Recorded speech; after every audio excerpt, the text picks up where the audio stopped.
Hello everybody, welcome back to the channel. I am frankly FM84 and today you're joining me for another episode of An Englishman Abroad where we're currently out in Indonesia managing Sulut United. So, as you can see, we have reached the end of another successful season. We have 3 trophies and an end of season review to go through. But before we do that, please don't forget to hit that subscribe and that like button to help the channel out. It's much appreciated for all the support that I've had across the past couple of months. It's been such a tremendous journey on YouTube.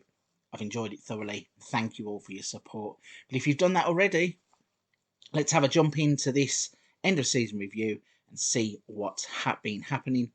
So, on the first page, the new arrivals. As you can see, we only signed 3 young players, 3 players who we were going to look to build upon. They were Pablo Quintana, who was a 17-year-old centre-back. We got him for nothing. Actually, I don't think that's correct. Oh yes, we actually got him on a free from Ecuador. He came in to replace Michael Douglas, who left at the end of last season. He's gone on to play 56 games, 6 goals, 3 assists and a 7.12 average rating. We signed Anucha Stritum. He is a player who is a 21-year-old attacking fullback, actually playing as a right winger. He's played 17 games, 19 more from the bench. He scored 11 goals, 12 assists with a 7.07 rating and managed to get himself the signing of the season accolade.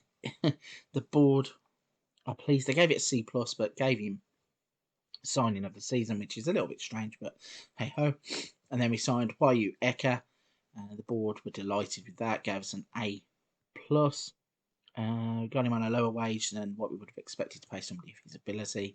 Paid 47 games, with 4 more from the bench, 1 goal, 4 assists.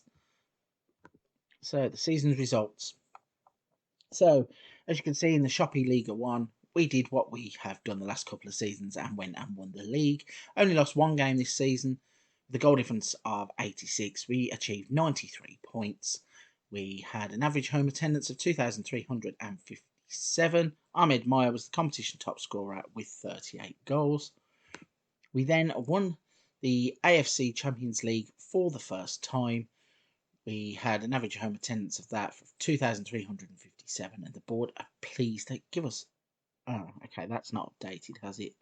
Let's see if this changes. So, yeah, no, it hasn't changed for the Champions League, but surely we'd get higher than a B- for that. As you can see, we had a brilliant winning run as soon as we got into the group stages. We lost to Suwon in the first leg of one of the ties and then didn't lose a single game en route to the final and managed to win our first ever AFC Champions League. We were the winners in the Super Indonesia Cup.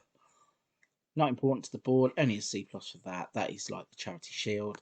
And then in terms of the Indonesian Cup, we also won that. Board still don't think it's important. Maya scored 13 goals along the way, and there is our nice trophy there. We also actually lost 1 game en route to winning that competition in one of the 2-legged affairs from early on in the season. So in the Moments to Remember tab, you can see that our biggest win of the season was an 8-1 destruction of Hanoi FC in the Champions League group stages. Goals from Mersalim, Mowanto, Maya, Stritum and Hamid. And then in the Match to Remember, we won 6-0 against PSS with goals from Maya, Stritum, Ardancia and Wadi. And goal of the season goes to Wadi. Great strike from the Hugh Utara attacking midfielder as he scores a fierce effort from 27 metres out against Persipura. In terms of finances, we are now up to a fully fledged 2-star national reputation team. We have no new sponsorship deals or notable deals across the year.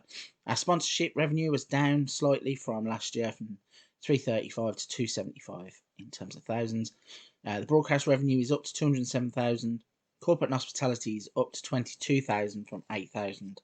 Competition prize money, we won 4.32 million as a result of winning the Champions League.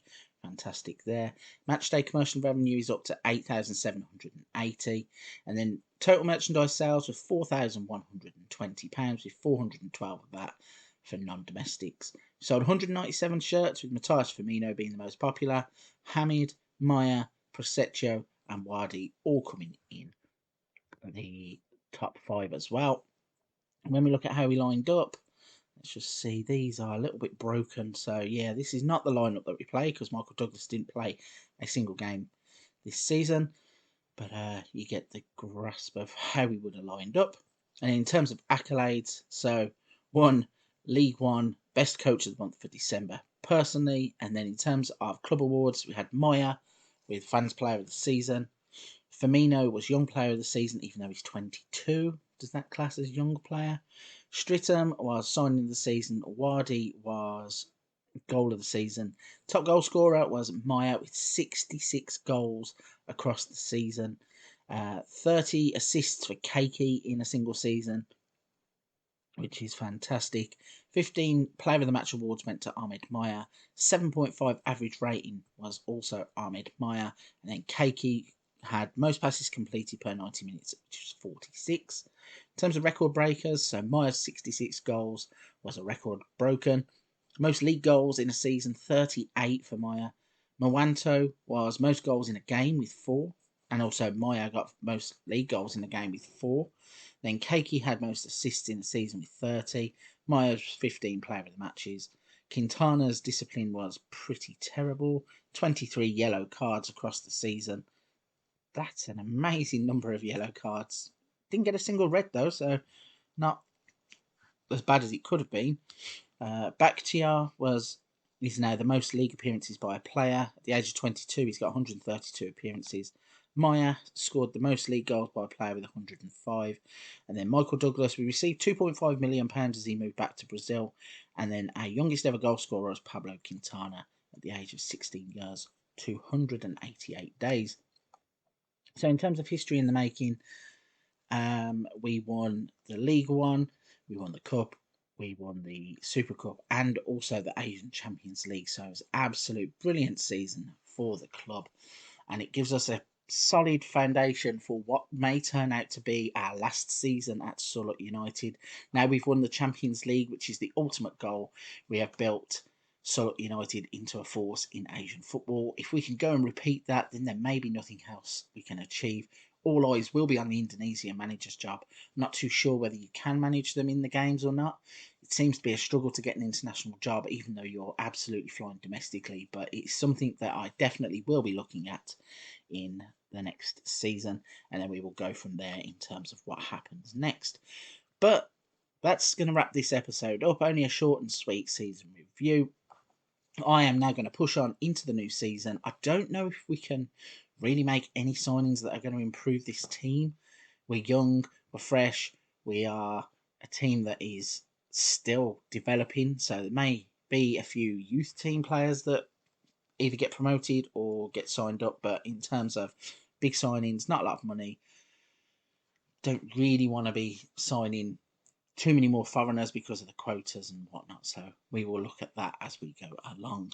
But I'm going to wrap this one up. Again, please don't forget to hit the subscribe and like button if you haven't already. But for this one, that's a wrap.